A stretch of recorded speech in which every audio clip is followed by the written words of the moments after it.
വേദിക്കുന്ന സുഹൃത്തുക്കളെ വളരെ വ്യക്തിത്വത്തോടെ സൗകര്യമായി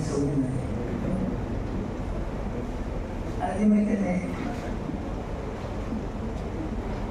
കൽപ്പറ്റ മാസത്തെ പാവനസ്മൃതിക്കുറിച്ച് ആദരണീയർക്കില്ലേ 4 കൊല്ലം കഴിഞ്ഞ സന്ദർഭത്തിൽ ഓർമ്മ പുതുക്കാൻ അവാർഡുകൾ ചെയ്യാൻ 4 വർഷങ്ങളായി തുടർച്ചയായി ഇതിന്റെ നേതൃത്വം നൽകുന്ന കുടുംബാംഗങ്ങളെയും സുഹൃത്തുക്കളെയും ഞാൻ അങ്ങേയറ്റം അഭിനന്ദിക്കുകയാണ്.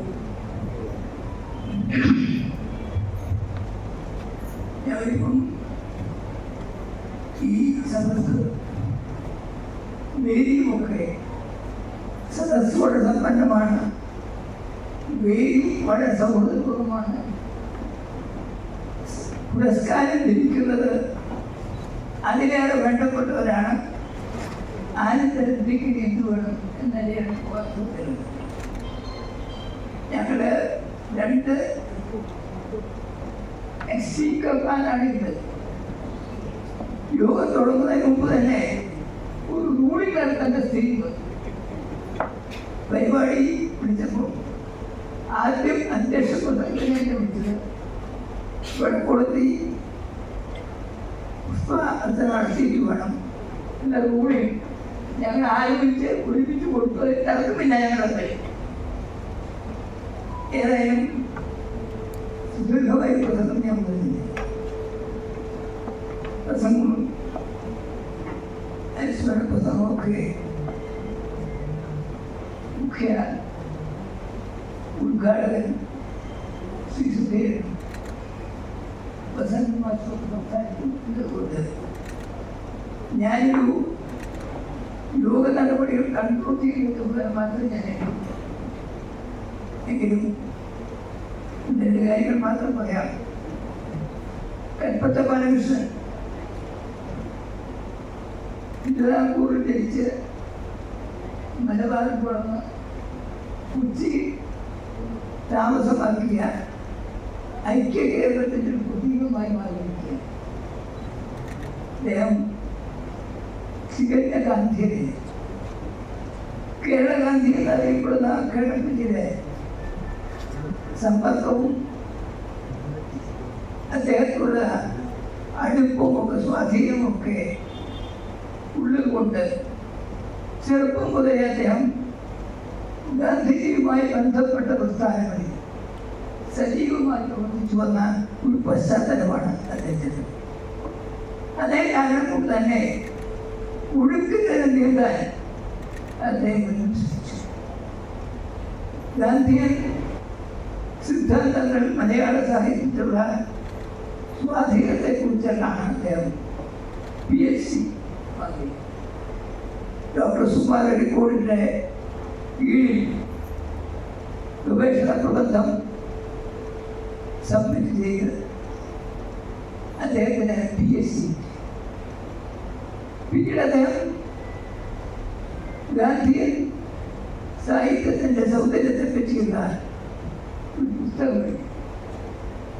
അതുപോലെ തന്നെ അദ്ദേഹം സിനിമാ രംഗത്തേക്ക് വന്നു.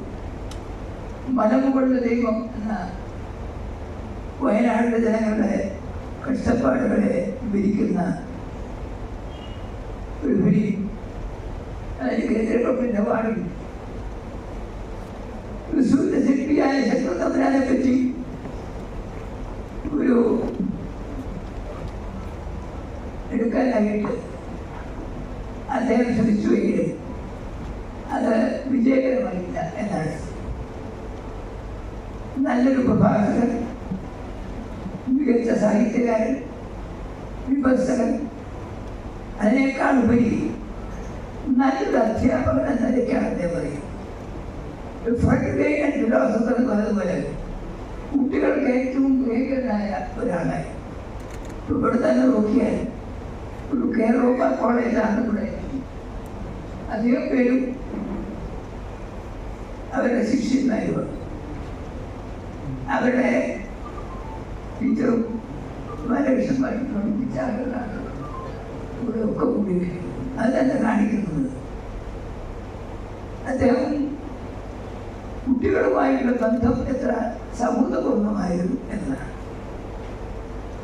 അങ്ങനെ മികച്ച ഒരു അധ്യാപകൻ എന്ന നിലയ്ക്ക്, ഒരു സാഹിത്യകാരൻ, പ്രഭാഷകൻ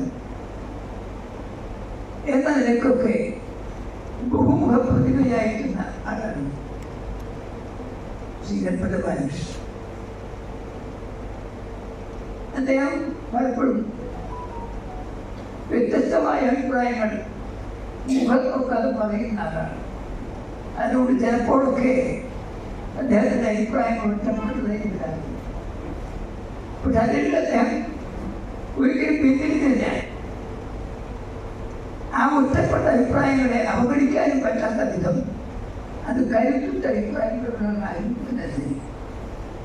അദ്ദേഹം ലീഡറുടെ ഒരു ആരാധകനായി കെ കരുണാകരൻ്റെ നിയമസഭാ പ്രസംഗങ്ങൾ ക്രോഡീകരിച്ച പുസ്തകങ്ങൾ വരുന്നു.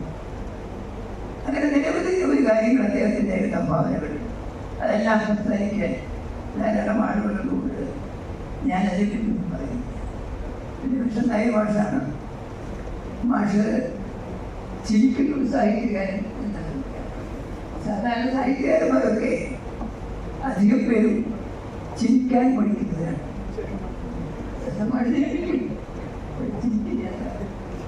അങ്ങനെയാണ് കാര്യം. കാരണം പ്രത്യേകിച്ചും അവരൊക്കെ വേറൊരു നിലവാരത്തിൽപ്പെട്ട ആളുകളാണ് എന്ന ഒരു ബോധം കൊണ്ട് ബിപിടി വളരെ കുറവാണല്ലേ. പക്ഷേ വിഷനായരുടെ ഒരു ബോധം പലരും കരുതിയിട്ടുള്ള അദ്ദേഹം മലയാള അധ്യാപകനാണ്, ഹിന്ദി അധ്യാപകനാണെന്നത് വളരെ അടുത്ത പേർക്ക് മാത്രമേ. എന്തുകൊണ്ടാണ് ഹിന്ദിയെ അദ്ദേഹം തിരഞ്ഞെടുത്തത്?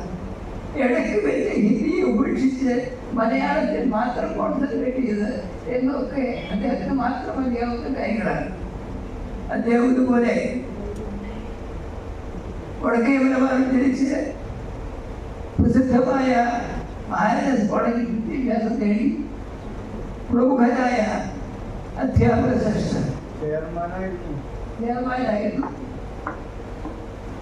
മാത്രമല്ല വിദ്യാർത്ഥി രാഷ്ട്രീയത്തിൽ നോട്ടീസുകൾ വരെ ഡ്രാഫ്റ്റ് ചെയ്യുന്ന ഒരാൾ കൂടിയായി. പ്രഗത്ഭരായ സാനി മാസ്റ്റർ, ലീലാവതി ടീച്ചർ, അതുപോലെയുള്ള അധ്യാപകരുമായിട്ടുള്ള സമ്പർക്കം അത് കോമൺ ആയിട്ടുള്ള കൽപ്പെട്ട ഈ വിഷനായിരുന്നുള്ള ഏറ്റവും ഒരു ഐക്യമാകാൻ രണ്ടുപേരും ഒരേ ക്ലാസ്സിൽപ്പെട്ട ആളുകൾ, പ്രമുഖരായ അധ്യാപക ശ്രേഷ്ഠരുടെ കീഴിൽ വളർന്നവരാണ് എന്നുള്ളത്. അദ്ദേഹത്തിൻ്റെ സംഭാവനകൾ വിഷനായ ഭാഷപ്പെട്ടി പറഞ്ഞാൽ പല മാഷ് 2 പ്രസംഗത്തിൽ ഒരു ദിവസം ചെയ്യാൻ മാഷ് കൊടുക്കുന്നില്ല. അത്രയും തിരക്കുള്ള ബിസി പ്രോഗ്രാമാണ്. കാരണം സമൂഹത്തിൽ ഏത് വിഷയത്തെ സംബന്ധിച്ചും അതിഗംഭീരമായി സംസാരിക്കാനും ഉദ്ധരണികൾ കൊണ്ടും ഭാഷാശൈലികൾ കൊണ്ടും ആളുകളെ എത്തിച്ചിരിപ്പിക്കാൻ കഴിയുന്നതാണ്. പരന്ന വായന അദ്ദേഹത്തിൻ്റെ സവിശേഷത. ദീർഘകാലം അദ്ദേഹം തൃശ്ശൂർ പബ്ലിക് ലൈബ്രറിയുടെ പ്രസിഡന്റായിരുന്നു. സാഹിത്യ അക്കാദമി, ലളിതകലാ സംഗീതനാഥ അക്കാദമി എന്നതിലൊക്കെ സെക്രട്ടറിയായി കഴിവുകൾ കാണിച്ചു. അങ്ങനെ ഏത് മേഖലകളിലും കൈവച്ചടത്തൊക്കെ തൻ്റേതായ സംഭാവനകൾ നൽകി, തൻ്റേതായ കയ്യും പൊതിച്ച് സമൂഹത്തിൽ നിന്നും ജനഹൃദയങ്ങളിൽ വളരെ ആദരവ് പിടിച്ചു പറ്റാൻ കഴിയുന്ന അനുഗ്രഹീതനായ ഒരു സാഹിത്യകാരൻ, പ്രഭാഷകൻ എന്ന നിലക്കൊക്കെ വിഷനായിരുന്നു. അപ്പം ഈ കൽപ്പറ്റയുടെ പേരുള്ള അവാർഡ് വിഷനായക കൊടുക്കുന്നു എന്ന് പറയുമ്പോൾ നല്ല പൊരുത്തമുള്ള അവാർഡുകളാണ് എന്നാണ് ഈ പ്രാവശ്യത്തെ അവാർഡ് ദാനത്തിൻ്റെ ഏറ്റവും വലിയ വിശേഷം. MP സുരേന്ദ്രൻ വന്നിട്ടുണ്ട്, ബാലേന്ദ്രനുണ്ട്. അതുകൊണ്ട് സമയം കുറയ്ക്കണം എന്നതാണ് അതിൻ്റെ സൂചന. പിന്നെ ഞാൻ ആദ്യം പറഞ്ഞതുപോലെ നിശ്ചയ സമയത്ത് പരിപാടി കഴിയുന്ന പോലെ കൺട്രോൾ ചെയ്യേണ്ട ചുമതല സ്പീക്കറുടെ ആയതുകൊണ്ട് ഞാൻ ദീർഘിപ്പിക്കുന്നില്ല. സമ്മാനാർഹരായ പലരുമുണ്ട്, അവരെ അഭിനയിക്കുന്നു. അത് കേരള കോളേജിലെ ഒരു കുട്ടിക്കാണ്, ഉണ്ണികൃഷ്ണൻ്റെ അയൽവക്കക്കാരനാണ്. അങ്ങനെ എല്ലാവരും കൊണ്ടും മനസ്സ് സന്തോഷം നൽകുന്ന ഒരു പരിപാടി, അതിൽ പങ്കെടുക്കാൻ കഴിഞ്ഞ സന്തോഷം രേഖപ്പെടുത്തിക്കൊണ്ട് ശ്രീ കൽപ്പന ബാലകൃഷ്ണൻ തൃശ്ശൂർ സമൂഹത്തിന് ചെയ്ത അതുല്യമായ സംഭാവനകളെ വീണ്ടും വീണ്ടും ഓർത്തുകൊണ്ട് ആ സ്മരണയ്ക്ക് മുമ്പിൽ ആദരവ് പ്രകടിപ്പിച്ചുകൊണ്ട് ഞാൻ അവസാനിപ്പിക്കുന്നു. നമസ്കാരം.